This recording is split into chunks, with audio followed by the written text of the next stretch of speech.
Chapter 10. Anna's Light Conception Initiation. I have given you a rather lengthy overview of Joseph of Arimathea because he was to play a key role throughout most of the remainder of my life. Now let us go back to the time of Joseph's 5th birthday, shortly after his father Matthias moved from Carmel to Comron in late 53 BC. The rearing of Joseph and Martha was now my responsibility, and I devoted myself wholeheartedly to this task, knowing that I had the full support of the entire Ascene community at Carmel. I welcomed these responsibilities with heartfelt gratitude, and did not allow my feelings, for the most part, to become contaminated with grievance, when from time to time I reflected upon the loss of my husband. Yet my loins had been opened, and the flesh of my body given in marriage. Awakened in my soul was an intense desire, which I experienced as an unquenchable flame. This passion I had known before, particularly in Egypt. There I had learned how to channel this great energy up my spine and throughout my body. I consecrated my sexuality for cellular regeneration and spiritual enlightenment. So I had continued to use the life force of Sekhem through all my days.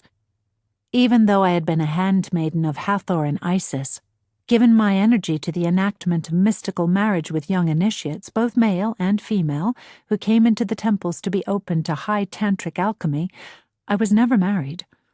I was married to the eternal beloved, who is one with the source of my being, yes. But did I know a man to whom I fully gave my heart? No, the nuptial bed had not been my choice. Yet here I was now, as one adrift, for I had been open to a world of feeling that before I had missed. I practiced all the wisdom I had gathered. I circulated this great force, transmuting my emotions, which seemed to gather as a mighty storm. The cresting tides of emotion would be calmed, only to gather once again into tidal waves, breaking upon the shore of my heart and soul. Shaken indeed was I, as at few times in my long life. I asked to know the meaning of this great surge of the life force running rampant in every cell. How was I to deal with this intense energy, and for what purpose? Though I occupied myself with every moment given to the tasks at hand, the days seemed to stretch long, and the few hours of my sleep were restless and feverish. I seemed to be burning with a love energy that was taking me to realms of feeling within my body that I had not known possible before.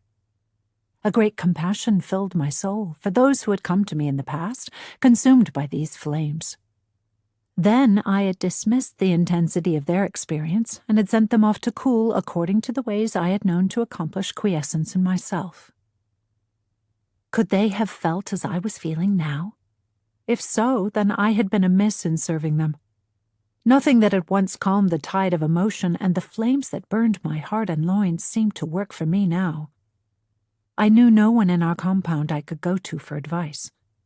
However, in keeping this immense energy secret within myself, I became increasingly aloof and distant. These were the very behaviors I had found difficult in Matthias. Instead of my usual patience and stillness, I found myself an irritable shrew, a side of my nature I had glimpsed only occasionally before. I continued to oversee the probationary initiates of Carmel. I instructed the young maidens to know how to receive their flowing of blood as an endowment of the Great Mother.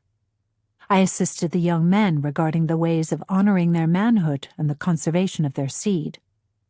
We observed sacred rituals and ceremonies that consecrated and graduated each novice to the status of a probationary initiate of the mysteries within our Ascene order. Now that sexual life force energy was running rampant within me, I understood with compassion the energies that ran through the young blood of our community's growing number of adolescents. Then, one night, in a profound, life-transforming dream, Isis, Osiris, Hathor, and Horus took me to a receiving chamber where I had gone in the past to be initiated into the secrets of cellular regeneration. Here, they told me that it was time for my physical body to be strengthened and prepared for the entry of highly evolved souls through the process of light conception. I was shown that I would become the mother of a girl child to be called Mary, who would give birth to the promised Messiah. I slowly began to realize that from my womb humanity would receive a great gift. As I contemplated the gift of motherhood opening up to me, I felt the wondrous presence of Isis, a mother of mothers. As my dream continued, Isis, Osiris, Hathor, and Horus beckoned me to lie upon a massive altar of luminescent pink crystal that was in the center of the chamber. It was carved round, and into the very center was placed a six-pointed star, the seal of Solomon, made of molten gold embedded with polished emeralds, sapphires, garnets, topaz, rubies, and diamonds. As I lay on the altar, I became aware of 12 great beings of light, each stepping into the chamber through a separate door. Some I recognized, others were new to me. These gathered around the altar to form an outer circle. Their right arms were raised toward me, while their left arms rested on the shoulder of their neighbor. This action focused their intent, and soon a cool, milky white mist began to gather all around the altar where I lay. Out of the mist, a pillar of light began to manifest, enveloping me at its core. At this point, Isis, Osiris, Hathor, and Horus took their positions around my body. Osiris stood at my head, Isis was at my feet. While Horus directed energy to my loins, Hathor placed her hands over my quickening heart. I was immediately immersed into an extraordinary geometric matrix of light, sound, and color. The music of the spheres enveloped me in pulsating, palpable patterns of liquid light. With light streaming from their hands and fingertips, the high-frequency energy quickened my organs, molecules, and atoms, opening my DNA to remember the codes required for conceiving children through the process known as light conception. One by one, 12 beautiful light beings appeared and took their places in front of me. I recognized one of these to be his Mariam. To each soul I etherically turned, embracing into myself the primordial cellular encoding that would be activated when it was time for their future conception to occur. Thus, each soul was anchored vibrationally into my womb before ever they were birthed through me into physical life. I now understood that I would be the mother of all 12. But how was I to do this without a man? I desired to understand. Then a vision was opened to me, and I saw a man coming to the Mount of Carmel. I recognized him as one I had met in the high Himalayas when I had knelt before the lotus feet of my beloved teacher, the Lord Maitreya, while visiting on the inner planes. When he came plainly into view, there was a smile of recognition as we ran into each other's arms. In this way, I came to know who would be the father of our 12 children before ever we met on the physical plane. As my vision ended, the supernal light withdrew into its own realm, and I suddenly felt my body lying upon its pallet in my room. Sweat poured forth, exuding a sweet fragrance from every pore. I lay fully spent, with no energy to rise up to my morning prayers and ritual washing. Thus I chose to use this time to rest and integrate one of my life's most pivotal experiences. Unaware of the passing of time, my reverie ended when a soft knock at my cell door announced the concerned whisper of Judith, who had missed me. I aroused myself and bid her in. She looked upon me with eyes that were like great shining orbs. She, too, in a lucid dream, had witnessed what would become my profound role and increased responsibilities. Though she would not conceive children as I, she would be my conscious handmaiden to assist with the birth of all the children who would enter through me. So it was in those days that I was delivered into the hands of the Most High to accomplish that for which I had come and prepared. Whether you have had children or not, you can share my wonder and awe as I began to realize what an extraordinary blessing and empowerment was underway. Whether a man or a woman, you are presently preparing the womb of your heart to immaculately conceive and birth the Christ, your indwelling Messiah. I hope to encourage you to understand and embark with me into the mysteries of light conception, which are relevant in your life and coming destiny. I reassure you that you have chosen to be on Mother Earth at this pivotal time so that you can consciously assist every cell of your body and every atom of matter to receive the very high frequencies of light entering the Earth's atmosphere, a kind of spiritual insemination. For some of you, this ascension process includes consciously conceiving highly evolved children in such a way that you, as mother or father, can resonate with their sensitive souls and assure a more harmonious entrance into the density of the earth plane. It is to assist you with this realization that I share a portion of my understanding in order to catalyze your remembrance and to illuminate your possible choice to join with me by allowing this wondrous service to life.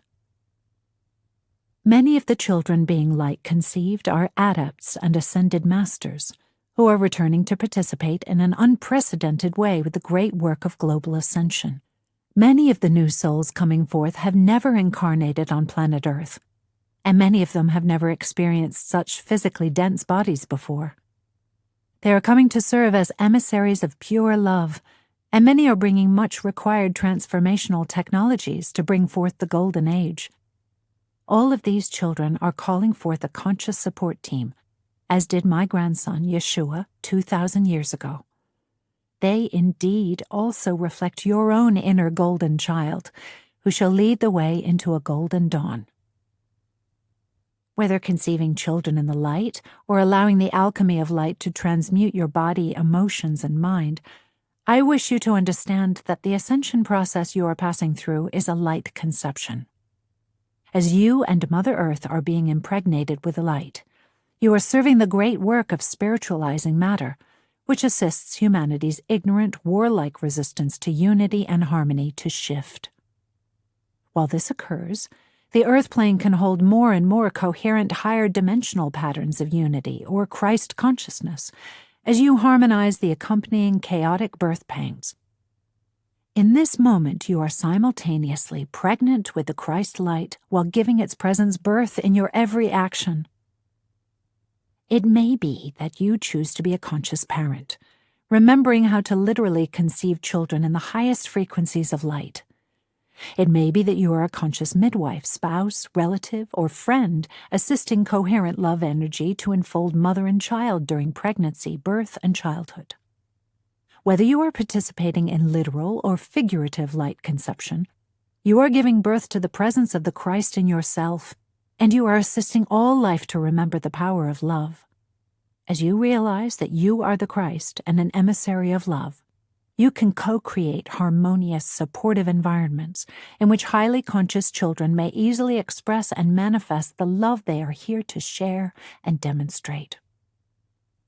Although light conception is a complex and often misunderstood topic, I deeply desire that you begin to appreciate and value your choice to facilitate the conception and birthing of Christ consciousness during the coming years.